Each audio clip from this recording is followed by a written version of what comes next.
जो class 12th विषय इतिहास परीक्षा उपयोगी महत्वपूर्ण प्रश्न आपको इस वीडियो के माध्यम से बताऊंगा। चैनल पर नए हैं तो जरूर सब्सक्राइब कर ले, क्योंकि जैक के परीक्षा संबंधी महत्वपूर्ण प्रश्नों की जानकारी आपको इस चैनल के माध्यम से मिलती रहेगी। तो चलिए हम लोग आज कुछ नया सीखते हैं। पहला क्वेश्चन आपका, संथाल विद्रोह का प्रमुख नेता कौन था? तो संथाल विद्रोह के प्रमुख नेता आपका था सिद्धू कान्हू। सिद्धू कान्हू इसके प्रमुख नेता थे। पहला का ए हो जाएगा बच्चों। दूसरा है दामिन ई को क्या था? तो दामिन ए को जो है वो पहाड़ी क्षेत्र की भूमियों को कहा जाता है। राजमहल की पहाड़ी क्षेत्र हो गया, दुमका हो, संथाल परगना क्षेत्र में जो है वहां दामिन ए को होता है। इसका संबंध भूभाग से होता है। कर्नवालिस कोड बना, कर्नवालिस कोड जो है वो कब बना? तो 1793 ईस्वी में बना था।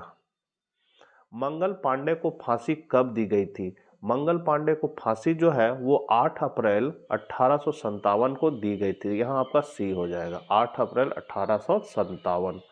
अगला है 1857 के विद्रोह के समय भारत का गवर्नर जनरल कौन था? तो भारत का जो गवर्नर जनरल था वो लॉर्ड कैनिंग थे। तो यहाँ पर आपका बी हो जाएगा। छठा है 1857 का विद्रोह कब प्रारंभ हुआ? ये विद्रोह आपका 10 मई 1857 को प्रारंभ हुआ। अवध में 1857 की क्रांति का नेतृत्व किसने किया? तो इसका नेतृत्व जो है बेगम हजरत महल ने किया था। सातवां का बी हो जाएगा। पटना में 1857 की क्रांति का नेतृत्व किसने किया? यहाँ स्पेशली पटना का जिक्र किया गया, बिहार का जिक्र नहीं है। तो पटना में जो है 1857 की क्रांति का नेतृत्व जो है वो आपका पीर अली ने किया था। यहाँ आठवां का ए हो जाएगा। नौवां है वीर कुंवर सिंह कहाँ के रहने वाले थे? तो वीर कुंवर सिंह जो है वो आपका जगदीशपुर के रहने वाले थे। नौवां का सी हो जाएगा। 1857 के विद्रोह को किसने राष्ट्रीय विद्रोह कहा है? तो ये कहा गया है, राष्ट्रीय विद्रोह कहने वाले हैं आपका सावरकर। मंगल पांडे कौन थे? तो मंगल पांडे एक भारतीय स्वतंत्रता सेनानी थे, जिन्होंने 1857 में भारत के प्रथम स्वाधीनता संग्राम में महत्वपूर्ण भूमिका निभाई। 1857 के विद्रोह के प्रमुख केंद्रों के नाम बताए। तो दिल्ली, कानपुर, लखनऊ, झांसी, ग्वालियर, आरा, बिहार मतलब थे।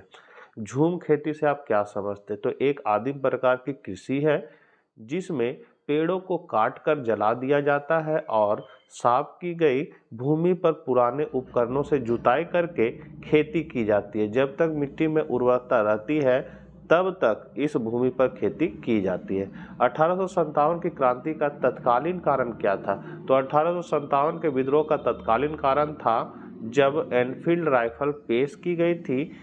इससे सैनिकों में आक्रोश था। इससे पहले सैनिकों को अपनी राइफलों के साथ गन पाउडर और गोलियां लेकर चलना पड़ता था, जैसा कि एक अफवाह था कि कारतूस सुअर और गाय की चर्बी से सना हुआ रहता था। तो अफवाह हो गया और यहाँ से मंगल पांडे ने एक अफसर का हत्या कर दिया और विद्रोह 10 मई 1857 को प्रारंभ हो गया।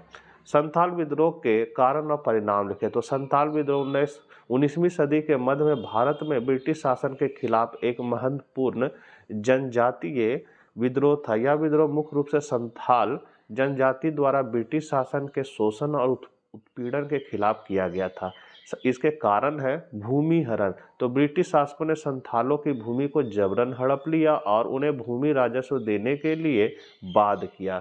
दूसरा है सामाजिक परिवर्तन। तो ब्रिटिश शासन ने संथालों की पारंपरिक सामाजिक व्यवस्था को बाधित किया और उनकी संस्कृति को नुकसान पहुंचाया।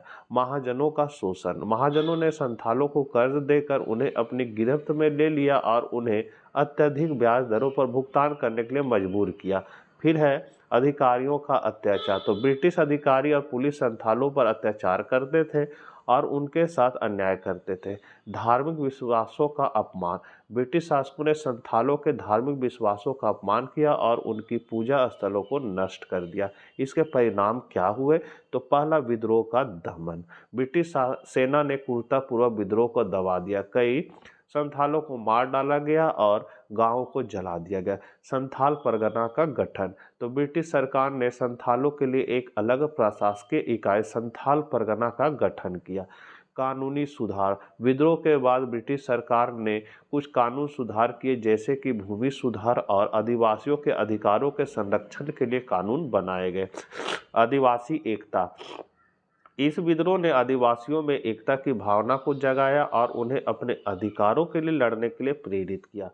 अगला है भारतीय स्वतंत्रता संग्राम। तो संथाल विद्रोह भारतीय स्वतंत्रता संग्राम के लिए प्रेरणा स्रोत बन गया। लास्ट क्वेश्चन है 1857 के विद्रोह के प्रमुख कारणों की विवेचना करिए। तो 1857 का विद्रोह भारतीय इतिहास का महत्वपूर्ण अध्याय या ब्रिटिश ईस्ट इंडिया कंपनी के शासन के खिलाफ एक बड़े पैमाने पर विद्रोह था। इस विद्रोह के कई कारण थे, जिसमें से कुछ प्रमुख कारण निम्नलिखित है। पहला है राजनीतिक कारण, जिसमें है हड़प नीति। तो लॉर्ड डलहौजी की हड़प नीति के तहत कई देशी रियासतों को ब्रिटिश साम्राज्य में मिला लिया गया था। इससे भारतीय शासकों में गहरा असंतोष था। दूसरा है सैनिकों में असंतोष। भारतीय सैनिकों को ब्रिटिश सैनिकों की तुलना में कम वेतन दिया जाता था और उन्हें उच्च पदों पर प्रोन्नत करने में भेदभाव किया जाता था। तीसरा है चर्बी वाले कारतूस का मुद्दा। तो एनफील्ड राइफल में इस्तेमाल होने वाले कारतूसों को लेकर अफवाहें फैली हुई थी कि वे गाय और सूअर की चर्बी से बने हैं। यह हिंदू और मुस्लिम दोनों धर्मों के लोगों की धार्मिक भावनाओं को आहत करता था। आर्थिक कारण में है भूमि राजस्व नीतियां। तो ब्रिटिश सरकार द्वारा लागू की गई भूमि राजस्व नीतियां किसानों के लिए बहुत कठोर थी। किसानों को अत्यधिक करों का भुगतान करना पड़ता था, जिससे वे कंगाल हो गए। हस्तशिल्प उद्योगों का पतन। ब्रिटिश उत्पादकों के आयात के कारण भारतीय हस्तशिल्प उद्योग पतन के कगार पर थे। इससे बड़ी संख्या में कारीगर बेरोजगार हो गए। धन का निकासन। तो ब्रिटिश सरकार भारत से धन का निकासन करती थी, जिससे भारत की अर्थव्यवस्था कमजोर हुई। सामाजिक कारण में है आपका सांस्कृतिक अपमान। ब्रिटिश शासकों ने भारतीय संस्कृति और धर्म का अपमान किया। सामाजिक सुधार। ब्रिटिश सरकार द्वारा किए गए सामाजिक सुधारों, जैसे कि सती प्रथा का अंत ने रूढ़िवादी लोगों में असंतोष पैदा किया। पश्चिमी शिक्षा। पश्चिमी शिक्षा ने भारतीयों में राष्ट्रीय चेतना जगाई और उन्हें ब्रिटिश शासन के दोषों का एहसास कराया। अन्य कारण में है 1857 का सूखा। 1857 में भारत में व्यापक सूखा पड़ा, जिससे अकाल की स्थिति पैदा हो गई थी। इससे लोगों में असंतोष और अधिक बढ़ गया। समाचार पत्रों का योगदान। तो भारतीय भाषाओं में प्रकाशित होने वाले समाचार पत्रों ने लोगों को ब्रिटिश शासन के खिलाफ लामबंद किया। तो बच्चों, ये थे आपके कुछ परीक्षा उपयोगी महत्वपूर्ण प्रश्न। आशा करते हैं वीडियो आपके लिए उपयोगी होगा। चैनल पर पहली बार है तो सब्सक्राइब करते हैं। मिलते हैं नेक्स्ट वीडियो साथ। जय हिंद, जय भारत।